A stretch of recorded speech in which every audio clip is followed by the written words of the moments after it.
You are the light of the world. You are the salt of the earth. You are representing a kingdom that will never pass away. You are an ambassador of the Lord. Remember that. You are the light of the world, not just the light inside the church, but the light of the world.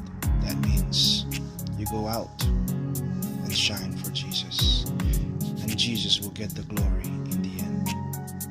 You are the salt of the earth. Salt, if you put salt on your meat, you don't put it in one particular area only. You spread it around all over your meat, and you are the salt of the earth. You go everywhere. Salt is meant to spread around, and when you go in those areas, you be the flavor, bring the flavor of Jesus.